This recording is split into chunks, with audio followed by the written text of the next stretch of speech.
عشق احمد کی کرنوں سے دل کو ہر گھڑی جگمگاتے رہیں گے. عشق احمد کی کرنوں سے دل کو ہر گھڑی جگمگاتے رہیں گے. عشق احمد کی کرنوں سے دل کو ہر گھڑی جگمگاتے رہیں گے. اس طرح اپنے ویران دل کو ہم مدینہ بناتے رہیں گے.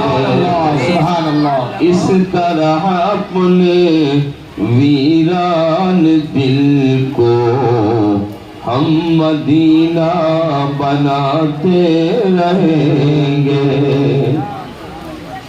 کون آئے سویرے سویرے دور ہونے لگے یہ اندھیرے. سارا اندھیرا مٹ گیا تھا جب ہمارے نبی پیدا ہوئے. سب رو رہے تھے، نبی کی ولادت پر مسکرانے لگے تھے.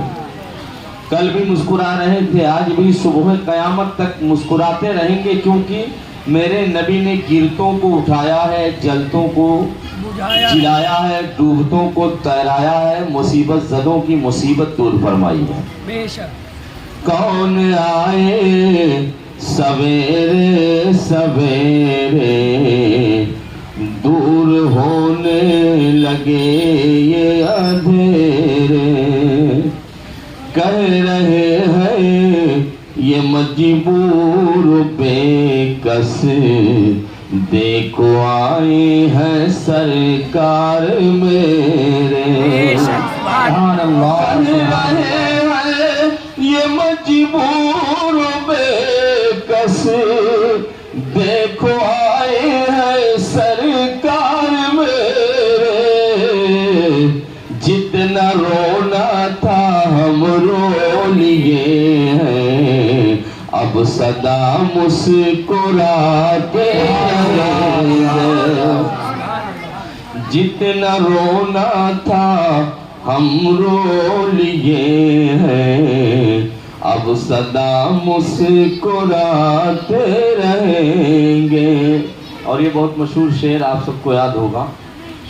ہو گیا ہے ہمارا سلیکشن، ہے مدینے سے دل کا کنیکشن.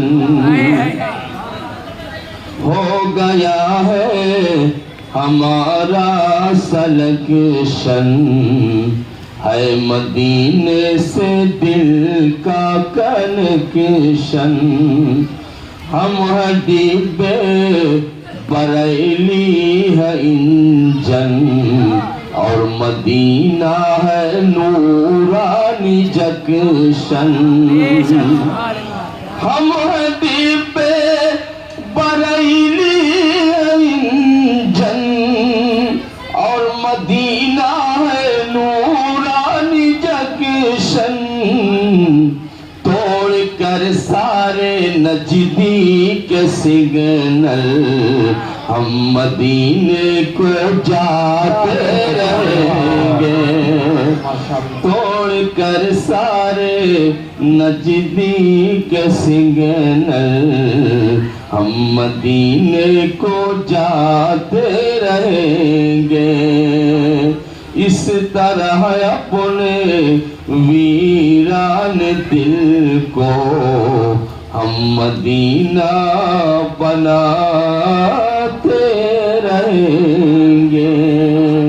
درود پاک پھر پڑھیں. اللہم صلی علی اللہ رب محمد سیدنا حبیبنا و مولانا محمد مبارک وسلم. سلام و سلام علیک یا رسول اللہ صلی اللہ علیہ وسلم.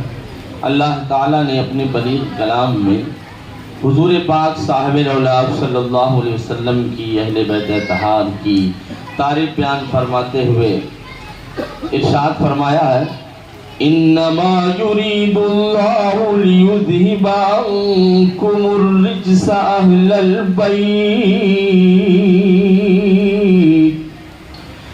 بے شک اللہ یہی چاہتا ہے اے نبی کے گھر والوں، اے اہل بیت اطہار، کہ ناپاکی تم سے دور فرما دے. وَيُطَهِّرَكُمْ تَطْهِيرًا، اور اللہ تعالیٰ تمہیں خوب خوب پاک فرما دے. اللہ نے فرمایا اے میرے نبی کے گھر والوں، اللہ یہی چاہتا ہے کہ ناپاکی تم سے دور فرما دے اور تمہیں خوب پاک فرما دے. آپ بخوبی جانتے ہیں کہ اہل بیت اطہار کو اللہ نے پاک فرمایا، اسی لیے وہ پاک رہے. صرف وہ پاک نہیں، جو ان سے منسلک ہو گیا اللہ نے ان کے صدقے میں اسے بھی پاک فرما دیا. اللہ تعالیٰ ان کی نسبت ہمیں عطا فرمائے اور اہل بیت سے محبت کا صلہ اللہ تعالیٰ عطا فرمائے. اہل بیت اطہار میں حضرت علی شیر خدا رضی اللہ عنہ، جن کی بارگاہیں نازم عقیدتوں کا خراج ہم سب نے کل پیش کیا. میرے نبی کی چہیتی بیٹی، خاتون جنت، پوری دنیا کی عورتوں کی سردار حضرت فاطمہ الزہرا رضی اللہ عنہا، جو اعلان نبوت سے تقریباً 4-5 سال پہلے پیدا ہوتی ہیں. حضور پاک صاحب الاولیاء صلی اللہ علیہ وسلم کی 4 بیٹیاں، حضرت رقیہ، حضرت ام کلثوم، حضرت زینب، اور سب سے چھوٹی آخری لاڈلی بیٹی حضرت فاطمہ زہرا رضی اللہ عنہا، جن سے میرے نبی اتنی محبت فرماتے کہ ارشاد فرماتے فاطمہ بضعۃ منی، اے لوگوں فاطمہ میرا ٹکڑا ہے، فاطمہ میرا ٹکڑا ہے. جس نے میری فاطمہ کو ناراض کیا اس نے مجھ کو ناراض کیا، جس نے میری فاطمہ کو غضبناک کیا اس نے مجھ کو غضبناک کیا، اور جس نے مجھ کو ناراض کیا اس نے اللہ تعالیٰ کو ناراض کیا. جس نے میری فاطمہ کو راضی کیا اس نے مجھ کو راضی کیا، جس نے مجھ کو راضی کیا اس نے پروردگار عالم کو راضی کیا. ہم اپنے نصیبے پہ ناز کریں کہ اللہ تعالیٰ نے ایسے مسلک میں ہمیں پیدا کیا ہے کہ ہم حضرت فاطمہ زہرا کو راضی کرنا چاہتے ہیں، حضرت فاطمہ زہرا سے محبت کرتے ہیں، حضرت فاطمہ زہرا کی اولادوں سے محبت کرتے ہیں. اللہ تعالیٰ زندگی کے آخری سانس تک یہ محبت قائم فرمائے اور انہی کی محبت میں اللہ تعالیٰ ہم سب کو موت عطا فرمائے. آمین بجاہ سید المرسلین صلی اللہ علیہ وسلم. میرے نبی صلی اللہ علیہ وسلم نے حضرت فاطمہ زہرا سے فرمایا، چونکہ فاطمہ زہرا کو خبر ہو گئی تھی کہ میرے مصطفیٰ صلی اللہ علیہ وسلم اس دنیا سے تشریف لے جانے والے ہیں، تو غموں سے نڈھال رہا کرتی تھی. میرے نبی نے خوش فرمایا، ارشاد فرمایا میری فاطمہ، کیا تم اس بات پر خوش نہیں ہو کہ اللہ تعالیٰ نے تمہیں پوری دنیا کی عورتوں کا سردار بنایا ہے؟ حضرت فاطمہ عرض کرتی یا رسول اللہ صلی اللہ علیہ وسلم، تو حضرت مریم کا مقام کہاں گیا؟ وہ بھی تو سردار ہے عورتوں کی، وہ بھی تو مالکہ ہے تمام عورتوں کی.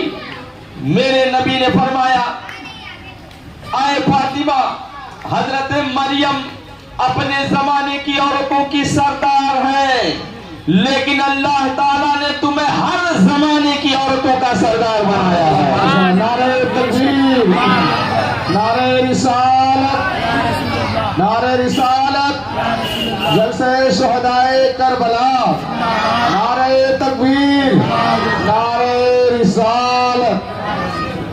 وہ فاطمہ زہرا جن سے میرے نبی اتنی محبت فرماتے، جنہیں میرے مصطفیٰ اتنی عزت عطا فرماتے کہ حضرت عائشہ صدیقہ رضی اللہ عنہا فرماتی ہیں کہ جب حضور حضرت فاطمہ زہرا کے گھر تشریف لے جاتے تو حضرت فاطمہ اپنے والد اور امام الانبیاء کا کھڑے ہو کر استقبال کرتی اور ان کا ہاتھ چومتی اور اپنی جگہ پر بٹھاتی، اور حضرت فاطمہ جب حضور کی بارگاہ میں آتی تو میرے نبی اپنی بیٹی فاطمہ کا استقبال کرتے، کھڑے ہو جاتے، ان کا ہاتھ چومتے اور اپنی جگہ پر اپنی بیٹی فاطمہ کو بٹھایا کرتے تھے۔ بے شک بہت حضور نے ایسے موقع پر اپنی بیٹی کو عزت دی ہے، ایسے ماحول میں عزت دی ہے جس ماحول میں بیٹیوں کا کوئی مقام نہیں تھا۔ آپ نے میری دوسری تقریر میں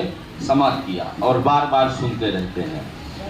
نہ بیٹیوں کا کوئی مقام تھا، نہ بہنوں کا کوئی مقام تھا، نہ عورتوں کا کوئی مقام تھا، کوئی عزت و اہمیت ان کی نہ تھی، اور بیٹیوں کو زندہ قبر میں دفن کر دیا جاتا تھا۔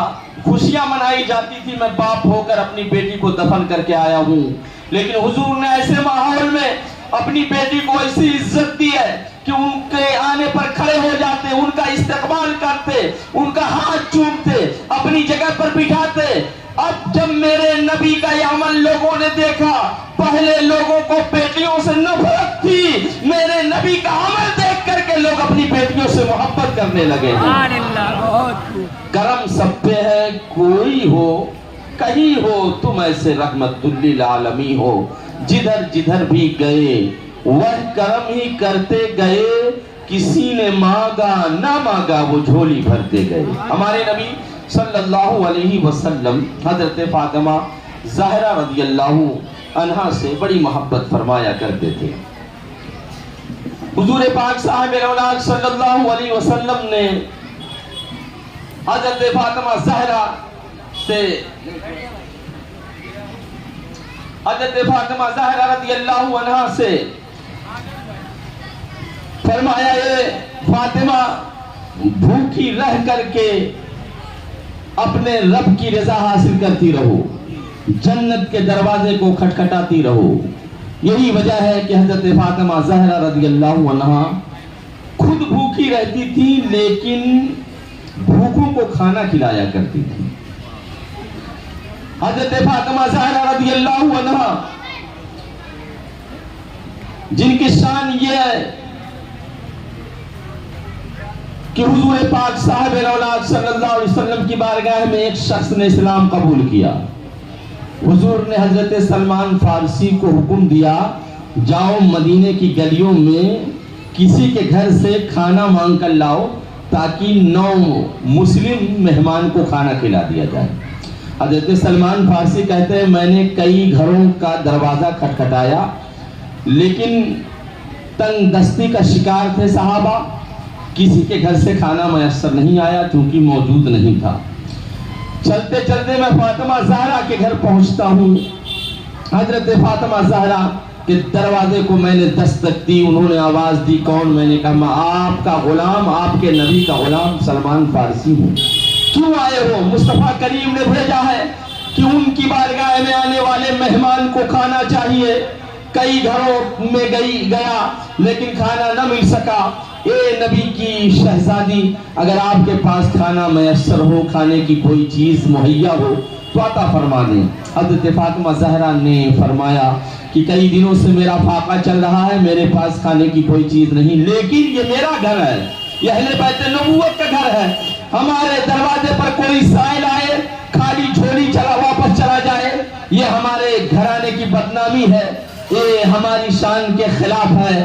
آئے ہو تو میرے پاس کوئی چیز موجود نہیں ہے سلمان فارسی، یہی ایک چادر میرے پاس ہے جس چادر کو بچھا کر میں نماز پڑھتی ہوں، لے جاؤ۔ شمون یہودی جو بڑا مالدار ہے، بطور گروی اس کو رکھاؤ اور اس سے کہہ دو اس کے بدلے میں کچھ گلہ، کچھ جو یا آٹا وہ واپس کر دے۔ سلمان فارسی شمون یہودی کے پاس جاتے ہیں اور جانے کے بعد وہ چادر تطہیر پیش کرتے ہیں، کہتے ہیں شمون یہودی، شہزادی اسلام، شہزادی مصطفیٰ حضرت فاطمہ زہرا نے اس چادر کو تمہیں دیا ہے کہ اس کو رکھو اور قرضے کے طور پر جو عطا کر دو، جو دے دو۔ شمون یہودی چادر تطہیر کو لیتا ہے، اپنی گود میں رکھتا ہے میرے نبی کی بیٹی کی چادر ہے، بابرکت چادر ہے، بارحمت چادر ہے۔ شمول یہودی اس چادر کو پلٹتا جاتا ہے، دیکھتا جاتا ہے، جو نظارہ کرتا جاتا ہے، اس کی دل کی دنیا بدلتی جاتی ہے، اس کا ایمان تازہ ہوتا جاتا ہے۔ اس کے بعد کہتا ہے کہ آخر یہ وجہ کیا ہے کہ تم لے کر چادر آئے ہو؟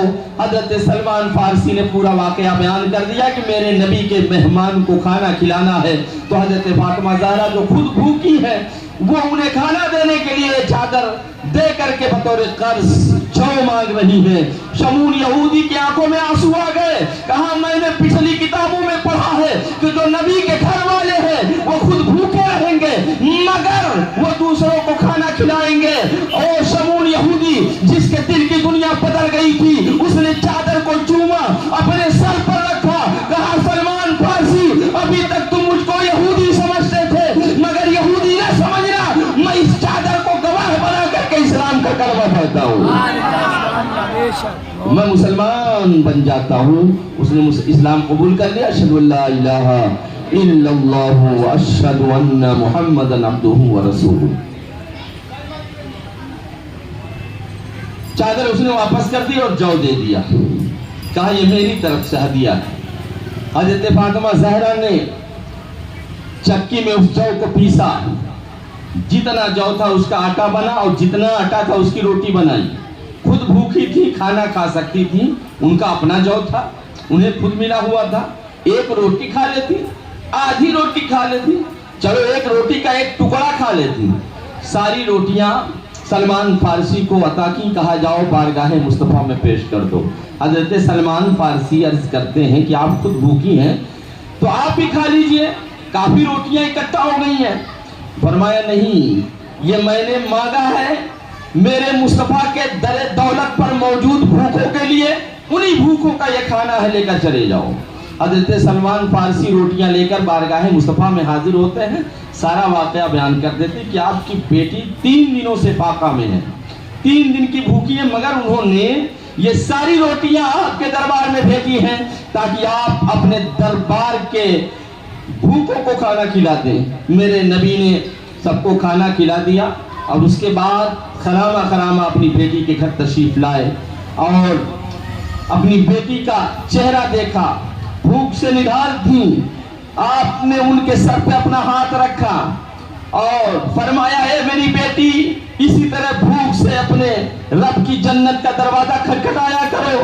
اور پھر اپنا ہاتھ اللہ کی بارگاہ میں اٹھایا، عرض کیا اے میرے پروردگار، یہ میری بیٹی فاطمہ زہرا ہے، اس نے بھوکوں کو کھانا کھلایا ہے، بھوکی رہتی ہے لیکن صبر کرتی ہے، پروردگار عالم میری بیٹی سے تو راضی ہو جا، میری بیٹی پر تو اپنا کرم نازل فرما دے۔ ایک روایت میں آتا ہے کہ ایک مرتبہ حضور نے فرمایا اے اللہ میری بیٹی پر ایسا کرم کر دے کہ اسے بھوک کبھی ستایا نہ کرے، اسے بھوک کبھی تاپایا نہ کرے۔ بھوکی رہتی تھی مگر تاریخ اٹھا کر دیکھو حضرت فاطمہ زہرا کی تاریخ دیکھو، کبھی نماز نہیں چھوٹی، پیاسی رہتی تھی مگر کبھی نماز قضا نہیں ہوئی، بھوکی رہتی تھی مگر تلاوت کبھی قضا نہیں ہوئی، بھوکی رہتی تھی مگر اللہ کی عبادت کبھی قضا نہیں ہوئی۔ تاریخ فاطمہ کہتی ہے کہ حضرت فاطمہ زہرا 5 وقت نماز پڑھتی ہی تھی، اپنے اولاد کی پرورش کرتی ہی تھی، اپنے شوہر کو عزت دیتی تھی۔ جب سب کو کھانا کھلا کر سب سو جاتے تھے، آپ عشاء کی نماز پڑھ چکی ہوتی تھی، لیکن جب سب کو سوتا دیکھتی تھی تو پھر مصلی دوبارہ بچھاتی تھی اور اللہ کی عبادت کے لیے کھڑی ہو جاتی تھی، نماز پڑھتی تھی۔ اور جب نماز کا پہلا سجدہ کرتی تھی، ایک رات کتنے گھنٹوں کی ہوتی ہے؟ چھوٹی رات ہو تب بھی 6-7 گھنٹے کی رات تو ہوتی ہی ہے۔ ہم اگر 5 منٹ کا سجدہ کریں تو چکر آ جائے گا، ہم اگر 10 منٹ کا سجدہ کریں تو گھبرا جائیں گے۔ امام صاحب نے تسبیح اگر پڑھا دی تو پریشان ہو جائیں گا، کوئی کام نہیں، ہمارا کام ہے تو یہ لمبا سجدہ کرتے ہیں۔ ہم تھوڑی دیر سجدہ کریں تو ہم گھبرا جائیں گے۔ فاطمہ زہرا کی عظمت پر ہم سب کی جان قربان، 5 وقت نماز پڑھتی ہے، سب کو کھانا کھلا چکی ہے، عبادت میں مصروف ہے، پہلا سجدہ کرتی ہے تو سجدے کی لذت پا کر اتنا مستغرق ہو جاتی ہے کہ سجدے میں سر رکھ کر تسبیح کی تعداد کو بڑھاتی جاتی ہے، بڑھاتی جاتی ہے۔ 1 گھنٹہ پہلا سجدہ کیا، 2 گھنٹے پہلا سجدہ کیا، 3 گھنٹے پہلا سجدہ کیا، 4 گھنٹے پہلا سجدہ کیا، 5 گھنٹے پہلا سجدہ کیا۔ پوری رات میں 1 سجدہ ہوتا تھا، ابھی سجدہ مکمل نہیں ہوتا، رات پوری ہو جاتی، فجر کے اذان کی آواز آتی تھی، سجدے سے سر اٹھاتی تھی، اپنے رب سے کہتی تھی پروردگار عالم تو نے رات کتنی چھوٹی بنا دی ہے کہ تیری رات پوری ہو جاتی ہے، تیرے نبی کی بیٹی کا سجدہ پورا نہیں ہوتا ہے۔ بے شک یہ سب واقعات آپ سنتے رہتے ہیں، نہیں سنتے رہتے، مگر پھر بھی آپ کو سکون ملتا کہ نہیں ملتا؟ ہر سال ملتا ہے۔ یہ تو ایمان کی پہچان ہے۔ ہمارے علماء سب جانتے ہیں، صرف جانتے نہیں دوسروں کو بتاتے ہیں، مگر یہ سبحان اللہ ماشاءاللہ کیوں کہتے ہیں؟ یہ جھومتے کیوں ہیں؟ یہ خوشی کا اظہار کیوں کرتے ہیں؟ کیونکہ جانتے ہیں یہ اللہ کے محبوبین بندے ہیں، ان کا ذکر جتنا بڑھے گا لوگوں کا ایمان تازہ ہوگا اور لوگ اسلام کی دولت سے مالا مال ہوتے رہیں گے۔ حق ہے۔ عالم مبلغ ہوتا ہے، عالم اپنے ہر عمل سے لوگوں کو اسلام کی دعوت دیتا ہے۔ تو یہی وجہ ہے کہ ہم عالم بن گئے اندر آ جانے دیں۔ تو عالم بننے کا مطلب یہ نہیں کہ صرف ہم نوکری کرتے ہیں، ہم نوکری بعد میں کرتے ہیں، سب سے پہلے دین کا کام کرتے ہیں، میرے نبی کی نوکری کرتے ہیں۔ اللہ تعالی ہمیں صحابہ کرام کے نقش قدم پر چلنے کی توفیق عطا فرمائے۔ حضرت فاطمہ زہرا رضی اللہ عنہا بھوکی ہے مگر نماز نہیں چھوڑتی۔ ہماری ماں بہنیں فاطمہ زہرا سے محبت کرتی ہیں تو ان کے پاس طرح طرح کے بہانے کیوں آ جاتے ہیں؟ جب نماز کا معاملہ آ جائے تو بہت سارے بہانے ہیں۔ مردوں کے پاس اگر 50 بہانے ہیں تو عورتوں کے پاس 550 بہانے ہوتے ہیں نماز چھوڑنے کے بعد۔ نماز چھوڑنے کے لیے ان کے پاس سینکڑوں بہانے آ جاتے ہیں۔ تمہاری مصروفیت کیا نبی کی بیٹی کی مصروفیت سے زیادہ ہے؟ چکی چلا کر آٹا تیار کرتی تھی، اپنے ہاتھوں سے کھانا بناتی تھی، عبادات و ریاضات کرتی تھی، لوگوں کو مسائل بتاتی تھی، وظیفے پر وظیفہ کرتی تھی، مگر اس کے باوجود پڑھ لو حضرت فاطمہ زہرا کی تاریخ، ایک وقت کی نماز انہوں نے کبھی نہیں چھوڑی ہے۔ اور حال یہ ہے کہ نماز نہیں چھوڑی، پوری رات جگتی رہتی تھی، اللہ کا سجدہ کرتی تھی، اللہ کی عبادت کرتی تھی۔ یہی وجہ اللہ نے ان کے نام کو اتنا بلند کر دیا، اتنا بلند کر دیا کہ جو ان سے محبت کرے ان کی نسبت سے اللہ اس کو بھی بلند فرما دیتا۔ سبحان اللہ۔ ہماری ماں بہنوں، ہماری بیٹیوں، اگر تم چاہتے ہو کہ فاطمہ زہرا کا فیضان تمہیں ملے، اگر تم چاہتی ہو کہ تمہیں اللہ تعالیٰ کی طرف سے رحمت و برکت ملے تو کنیز فاطمہ بن جاؤ، حضرت فاطمہ زہرا کی سیرت کا مطالعہ کرو، اس پر عمل کرو، تمہیں دنیا میں بھی عزت ملے گی، آخرت میں بھی اللہ عزت عطا فرمائے گا۔ تم نماز پڑھتی رہو، تم عبادتیں کرتی رہو، اللہ تعالیٰ تمہیں خوشحالی عطا فرمائے گا، تمہارے وجود سے اللہ تمہارے گھر کو جنت کا گہوارہ بنا دے گا۔ حضرت فاطمہ زہرا رضی اللہ تعالی عنہا اتنی عبادتیں کرتی تھی کہ اللہ رب العزت راضی تھا فاطمہ زہرا سے۔ حضرت ام ایمن فرماتی ہیں کہ ایک مرتبہ میں فاطمہ زہرا کے گھر سے گزر رہی تھی، آواز آئی چکی کے چلنے کی، میں نے دروازے سے دیکھا تو کیا دیکھا کہ فاطمہ زہرا چکی کے پاس سو گئی ہیں، چکی خود بخود چل رہی ہے، اور امام حسن و حسین جس گہوارے پر جس جھولے پر آرام کر رہے ہیں وہ جھولا خود بخود ہل رہا ہے، چل رہا ہے۔ میں الٹے قدم واپس آ گئی، بارگاہ مصطفیٰ میں میں نے عرض کیا یا رسول اللہ صلی اللہ علیہ وسلم کہ میں نے ایسا ایسا دیکھا ہے کہ فاطمہ زہرا سو رہی ہے، جھولا ہل رہا ہے، چکی خود بخود ہل رہی ہے۔ تو میرے نبی نے فرمایا تم نہیں جانتی میری بیٹی فاطمہ روزے سے ہے اور دوپہر کے وقت میں وہ بھوک و پیاس سے نگال ہو چکی ہے، تو اللہ تعالیٰ نے ان پر نیند غالب کر دی تاکہ ان کی بھوک انہیں تکلیف نہ پہنچائے، اور چکی جو ہی چل رہی ہے، چکی چلانے والا کوئی اور نہیں بلکہ اللہ کی طرف سے اللہ کا فرشتہ ہے، اور جو جھولا ہل رہا ہے کوئی ہلانے والا دوسرا نہیں بلکہ اللہ کی طرف سے اللہ کا فرشتہ ہے۔ میری فاطمہ سو رہی ہے، فرشتے ان کا کام کر رہے ہیں۔ ایسی فاطمہ الزہرا کے نقش